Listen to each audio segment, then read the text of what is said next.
¿Alguna vez te has preguntado dónde estaba Dios cuando Jesús fue crucificado? Comprender esta cuestión puede transformar profundamente tu camino de fe. Muchos creen que el pecado nos aleja de Dios y que por ser puro y justo, Él no puede ni siquiera mirar el pecado. Sin embargo, esta visión común puede estar equivocada. Una idea errónea que circula entre muchos cristianos es que Dios abandonó a su Hijo en el momento crucial de la cruz, especialmente porque Dios clamó: Dios mío, ¿por qué me has desamparado? Esta interpretación, sin embargo, proviene de una lectura incompleta y descontextualizada de las Escrituras. En este estudio exploraremos detalladamente lo que realmente sucedió durante la crucifixión de Jesús y examinaremos dónde estaba Dios en ese momento. También discutiremos cómo una comprensión más profunda de este evento puede impactar significativamente tu relación con Dios. No te pierdas ningún detalle, porque al final de esta lectura tendrás una visión más clara y transformadora sobre este tema tan importante.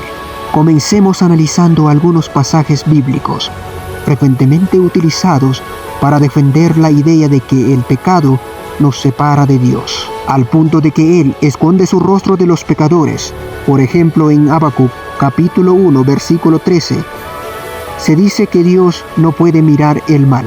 Sin embargo, este versículo es parte de un diálogo entre el profeta y Dios, donde Habacuc expresa su perplejidad. Dios, tú eres tan santo que no puedes mirar la maldad. Entonces, ¿por qué estás observando el mal? El profeta no está afirmando que Dios no puede ver el pecado, sino que cuestiona por qué Dios permite la existencia del mal. Otro pasaje común es Isaías capítulo 59 versículo 2, donde se lee: sus iniquidades lo han separado de su Dios. A menudo leemos versículos aislados, sin considerar el contexto más amplio, lo que puede llevarnos al malentendidos. Si seguimos leyendo hasta Isaías capítulo 59, versículo 15, veremos que Dios realmente observa a los pecadores y en su misericordia usa su brazo para traer salvación. En Génesis capítulo 3, versículo 8, después del pecado de Adán, él se escondió de Dios, pero Dios no lo abandonó, incluso después del pecado. Dios descendió y caminó en el jardín, buscando a Adán. Esto muestra que Dios no se aleja de nosotros debido al pecado. Al contrario, Él nos busca incluso en nuestros errores. Por eso, es esencial leer las Escrituras en su contexto total, para evitar confundir el mensaje de los profetas con la voz de Dios. La idea de separación de Dios es imposible si consideramos que Cristo es quien sustenta todas las cosas. En Colosenses capítulo 1, versículo 17, está escrito que Él es antes de todas las cosas, y en Él todas las cosas subsisten de manera similar. En Hebreos capítulo 1, versículo 3, leemos que Él sustenta todas las cosas con la palabra de su poder, sabiendo que Dios es omnipresente, es decir, que Él está en todos los lugares al mismo tiempo. Afirmar que el pecado puede separarnos de Él sería decir que el pecado tiene más poder que Dios, lo cual claramente no es verdad. En Romanos capítulo 5 versículo 20 encontramos: donde abundó el pecado, sobreabundó la gracia. Ahora consideramos uno de los malentendidos más comunes, el clamor de Jesús en la cruz: Dios mío, ¿por qué me has abandonado? Esta declaración, encontrada en San Mateo capítulo 27 versículo 46, es frecuentemente interpretada como un signo de que Dios había abandonado a Jesús. Sin embargo, necesitamos analizar más profundamente.